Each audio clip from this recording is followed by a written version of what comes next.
Well, Let's just be then, honest, bro. There was no need for basically a rape scene, bro. Like, why are you including this in this film? yeah, I just, What's I that? just What's that thing you used to do? What's that thing you do? Awkward. awkward. Like, like Spike. Like, bro.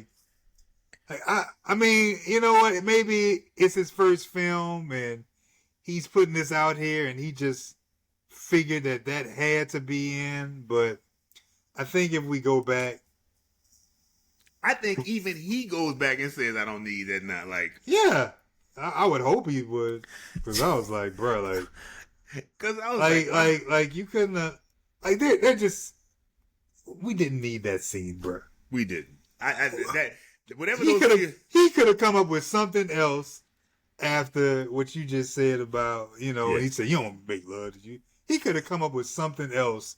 I mean, yeah, it's but just, how old yeah. was he when he made that? Okay, he went to Morehouse and he graduated from Morehouse in '79, so probably about 27, 20, 28. 20. Yeah, he probably, I mean, 27 years old, first film, he probably is thinking that I needs to mean, be I've a done part dumb of it. things. I've written dumb stuff at 39, so, Man, but not like that. Not yeah, like bro. that, huh? I'm like, bro, Yeah, bro, like, you just turned a real nice film into basically a police scene, bro. Like, was this necessary, bro? Like, it was the movie Get Out. Like I had to do like you run into one camera. yeah, That's like like, where you going with this? Where we going? Um, Now we do go to Clorinda. Nola goes to Clorinda to talk to yeah. her, and she's Mm-hmm. playing her bass. And they haven't talked in a minute. And Chloe's And quite frankly, Jamie needs to be lucky that she's in a good mood. yeah, because she did even say the words "you half." She did, yeah, she did said end the up telling, term like, you you did. half raped me. I was like, Like, ah, um, but she's going to Clorinda, and Clorinda's talking. What brings you? Her thing is, what brings you by? And she says, "You have what happened between you and Jamie?" And Nola's like, "How'd you know? I thought y'all ain't talked in a while. How you know? How do you know who I she's dating mean, right hey, man, she's, I think, I mean, you hear about things. Man, it ain't now? no I guess. different from you hearing about your boys. I You ain't guess. seen your boy in about a year in a long time, and somebody says, "Oh yeah, man, I heard he over there in downtown still messing around with something, something, He's still Yeah, on there. he's still He's over still there on the block drinking that liquor, man, for and real. Yeah. messing with old girl, man." Nola tells him, "I think I messed up this time," and she expounds on it. But I love what Clorinda's answer is. You know, I don't want to sit around here and let you get me down. Basically, you got to go. Oh, I was like, why do I love Clorinda saying this? She's like, you know, I just don't need you to bring me down right now. I need you to either turn it off or go. I was like, I know it's been a while and you And my she was girl, like, but yeah, you're not gonna she was ruin my like, day. okay, I'll just watch you play. Yep, that's You're all you not need to gonna, do. You can just you're watch not me play my. Yep, that's all we need. because if so, you're not gonna ruin my day. I was like, I had to rewind it when I said she did not say that. You got it. Yeah. Yeah. You gonna bring me down, and I don't want your problems with me. Huh. Get over it. That's when we go to Greer, and that's when Greer makes the statement about, which I think is one of the truest statements in the film. I think out of the three of us, she created this 6-armed, 3-penis man that all she could love on. She got something from each one of us. Nola has new beginnings in her mind, and she is tearing down the candles of her headboard or whatever. Nola goes to meet with Greer, and tells him that she's not going to be seeing him anymore. It's like, well, why? Greer gets really. It was like, well, you want to He be got with mad. me? He gets angry, and the pinnacle of the art. I mean, The very end. yeah, the end of it, when he's arguing, it's like he's leaving. It's like, and I'm gonna tell you what I remember hearing the laughter and the oohs and ahs. And he's walking away. You know what I'm doing? I'm gonna get me a white girl. Yeah.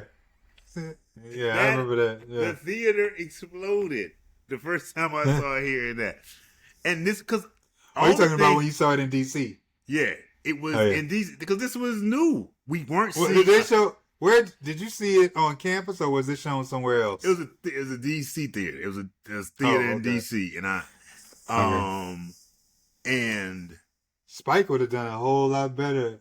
Not better, but he probably could have gotten a lot more people out to his film if he would have shown a free viewing on campus. oh, definitely, definitely. I'm not. That's probably not something that people think about at the time, but Yeah, and I don't know how they were showing movies like that at that moment in time. They weren't really showing movies like that. They started like towards when you got around. That's when they started doing that. They weren't yeah. showing them like that. Nola meets with Jane. Wait, Nola meets with Mars to break up with him, and she states that so you're gonna get with Jamie if you'll have me, and he's like, Nola, Nola. Well, back to Nola and Mars. She told him to grow up. Think you need to grow up too, Nola? Yeah, I. That's the one thing about this movie. Now look at it, it's like Nola, as grown as you I think you mean, are. yeah. I mean, don't get me wrong. You and your freedom and being a woman and Yeah, everything. Hey, do your thing, but let's not act like our house is made of bricks. Cause yeah, yours, you yeah, got a house of glass too. yeah. I was like, Nola, and All the y'all in this film got issues. I don't want to, and I know it's a popular word, and I didn't want to go there at first and watching it, and I was like, is it selfishness? Is it narcissism? Because I was like, when the whole Thanksgiving dinner, like I just think the arrogance, the audacity of you just to just think, She because got it's like, angry. She got literally angry. Like I I can't believe. Like really, yeah, like you can't believe, like this is making me laugh that just there was a lot. That's you when I was like brought I said, your 3 men that you have been getting with to your home for Thanksgiving dinner and thought that was okay. yes, and you thought that was your attention. You thought that this somehow would work out. I know it's very very weird. Let me finish. I'm saying Nola went to go meet with Jamie. She wants to be with him, but she wants to be celibate. And Jamie's like, "What? Oh, Oh, now you want to be celibate? now you now you want to dry up them drawers? You want me to just sit around and just hold you, right?" He was mad. Like, and I love you, and Jamie, I love you. Like he ain't feeling, but then she walks away, but then he calls her back. It had been about half a minute, bro. It was half a minute. He did. It about half a minute, bro. He was like, Nola. That Nola. Bring that vibranium vagina back here, I'll girl. wait. I will wait for those draws. I will wait. I will wait for that vibranium vagina. Bring it back over here, girl. Cut to Nola later. That celibacy thing didn't work long.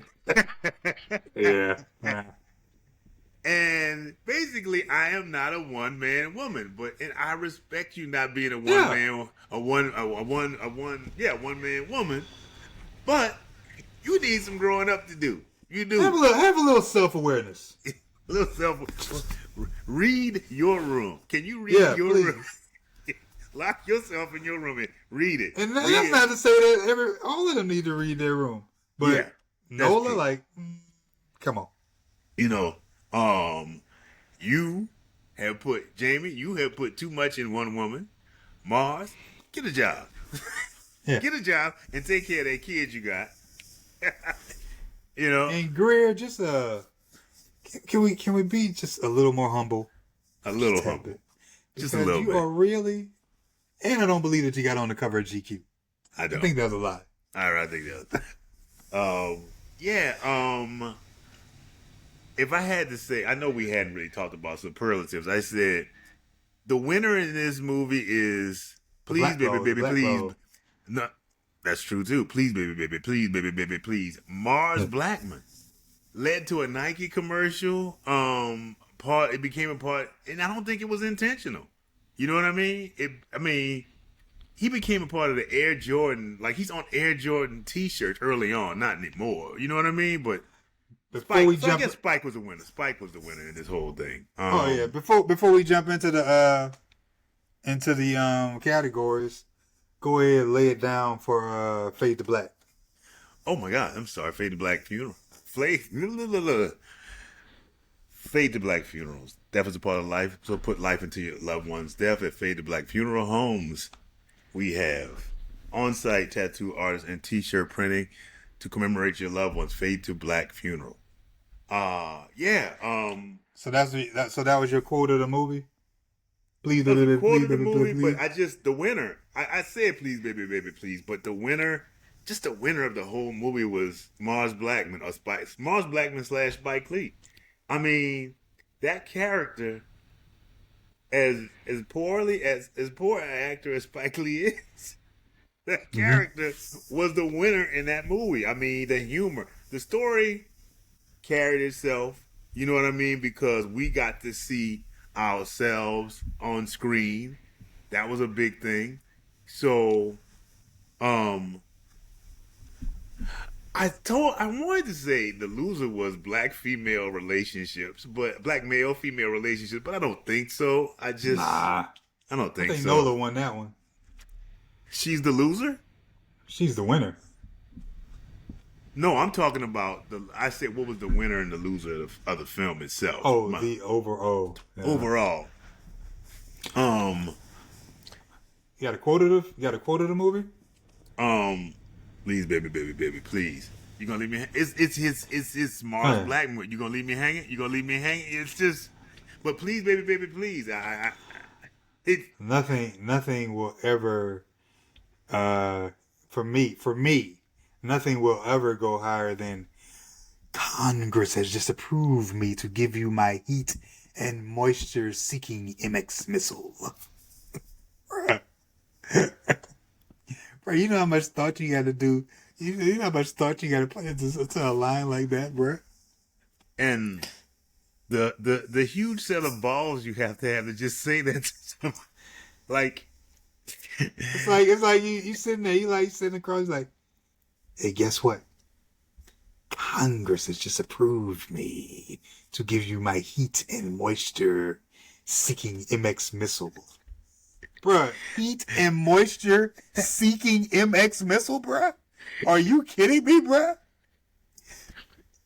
Bruh, how crass can you be, bruh? Outside of the 10-inch tube steak, bruh. you Grade A compare, tubes, outside of grade A tube steak, bruh. A heat and moisture. you compared your penis to military grade weapons. That's a problem. That's Like, bro, problematic. bruh. It's an amazing line, bruh. It's an amazing line, bruh. You know what makes that amazing? It's the delivery. If it's not delivered like that, it's No, different. yeah, you're right. Because the way he looks, he is. He definitely deserves some more acting parts at some point in time. If you guys if you have Netflix, she's got to have it is up there. You just need to go there and just look at that montage. He The dog he montage alone, but that man is he's pretty funny. he could have, bruh. He definitely came off the bench for maybe a couple of 3-pointers on that one, bruh. Just a couple, just enough, and a free throw or two. Yeah, bro. He's bro. What about best scene? Best scene? Did you have a best, or did you have a best scene? I did. I think it was Thanksgiving. As Oh, yeah. crazy as Yep. it was, Yeah, I think it was That's what, Thanksgiving. that's where we agree. We agree on that one. As crazy as it was Thanksgiving dinner. $50 sneakers and I got no job. I hope, I don't know if Run DMC got him on that. They could have got him for that line. Hey man, don't go to, What yeah. about underrated scene? underrated scene. Clorinda telling that girl, Oh yeah, that's actually I'll be honest with you. I can't let you bring me down. I've been, I've been, I've been, I've been doing okay over here. I've been doing so okay without you. And the first time you come here, you bring your problems to my doorstep. I can't do it. You And know what's funny? Go ahead, finish. I just love that she said, like, she's like, I can't really do you today. And the irony is about that is that in the beginning, when you met Clorinda, one of the first things she said was, "Man, I miss my friend," and I miss my I friend. miss. But it was like her friend finally came around, and she was reminded quickly about this is why I don't want to be around you. This is Like, why I don't want to be This around.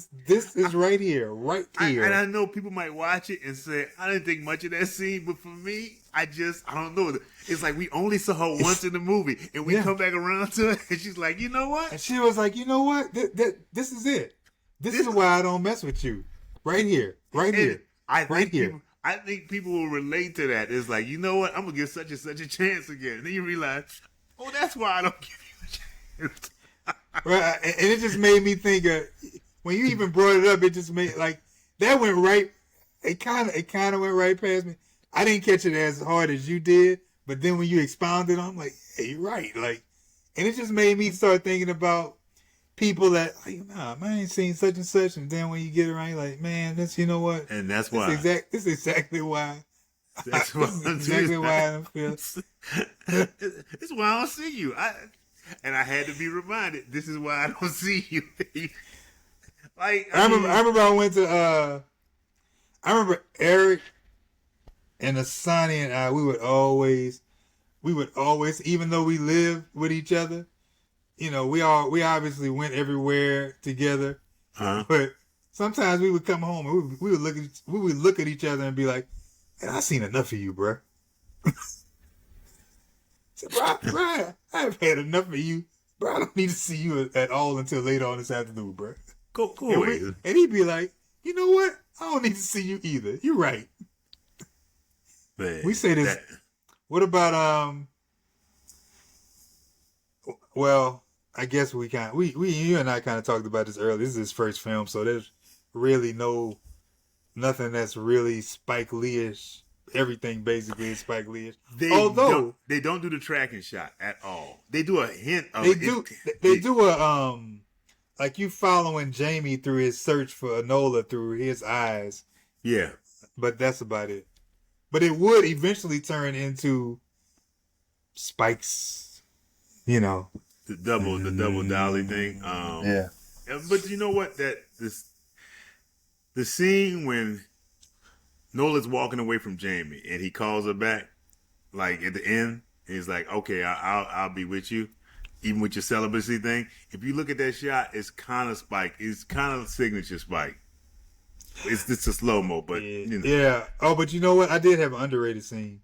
What? The birthday scene. I actually thought that was underrated because I really didn't think about it until I was older that, man, Jamie is sprung.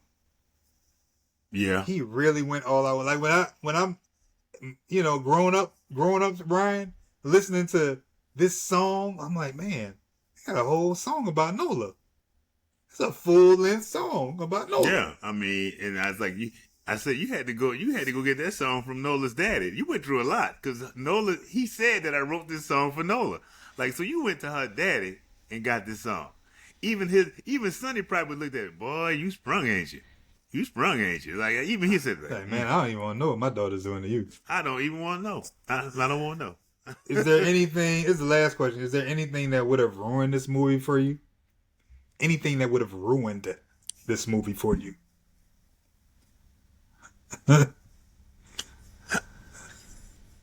What? Oh, nah.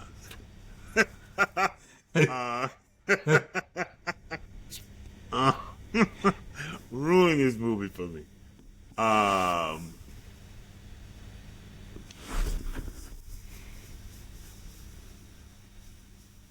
A happy end, a real one, trying to tie it up with it, trying to make it into a happy end. That I wouldn't have believed it. That would have made it bad for me.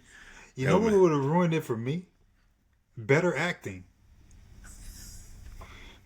Like if I saw this movie redone with like top notch acting, I'd be like, not really into it. As much as I might complain about Spike Lee looking towards Jamie, but you can almost see his peripheral vision looking at the camera, like Jamie. I mean, like Spike, stop looking at the camera that's filming you. As much as I might complain about that, you know, I'm good. I'm good with the acting that was laid out in this movie. I don't want to see any Oscar winning performances. It's good enough for me. You gonna leave me hanging? You gonna leave me hanging? You gonna leave me hanging? Man, I mean, hanging. you gonna leave me hanging? You gonna leave me hanging? You call me? You gonna call me? You gonna call me? I mean, this is not great acting, but it works. It works so well. You know what I mean? Because he's just being an annoying person. He's not. He's just being annoying. I mean, if you think about some of the characters, like Opal, that was something Opal did. Like, what do you want to know? like, you know, she's asking, "Hey, what's it like? What do you want to know?" Evil bear in her hand. What do you want to know? Her and I thought Greer Childs played himself. I know. You kind of see him in other movies. You'd be like, dang, you ain't too far from. I do remember his. Get me a white girl. Hey. Like that is just the most offensive thing he could have said. Right? You know what I'm gonna do? I would like for people to go back, as we don't do it any justice, and just go to the end credits and look at the actor who played Jamie give his name. I was just a little boy.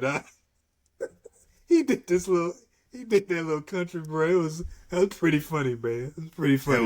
It was funny. Yeah, man. Yeah, Spike. That was his first, man, and despite it was so groundbreaking. And like I said, I could not believe it was at the Dollar Show when I came home. I was like, I'm going back again. I was like, I'd seen like that's how starved we were for images, or real images of us, and that's what made it so great, because it's like you believe these people, and they were, you know, it was cool. You know what I mean? I paid $1 to go see it wasn't like Nola watching. again. It wasn't like watching rapping. It wasn't like watching. I rapping. still don't know that movie. There's a movie called Rapping that I still haven't seen. I've just seen the trailer. I just laugh at it because it's starring Mario Van Peebles and like Erica. Like I literally do not remember a movie even close to being called Rapping. I remember Hip Hop was the Breaking craze. 2, Yeah, Beat Street. I know all of those. Rapping. Don't remember that. Yes. Hey, I did enjoy this, man. I don't know. Can we do another? Maybe do another movie next week. I don't know. I'm just saying. I don't know. We're coming back with a different world, but hey, man, sometimes you just need a break. Sometimes, not saying we hate no different world. Just sometimes you need to break things up, break up the monotony. You know what I mean? As always, I've enjoyed Gotta do it. street songs at some point. Yes, we can. I guess at some point. As Barack Obama said, yes, She's we can. a very kinky girl. The kind you don't take home to mother. That's a hell of a line to put on your song, bruh. I guess that's Nola Darling, the kind you don't take home to mother. How about that? Ironically, I don't know. I'm just saying, maybe. I think you could walk Nola home to your mother, and they oh, she's such a nice girl, and not know that until you hear turns you out. Until you hear the screams of passion from your bedroom. What is that? What is that? I digress. Again, my name is Rod. His name is Ryan. Until next week, peace.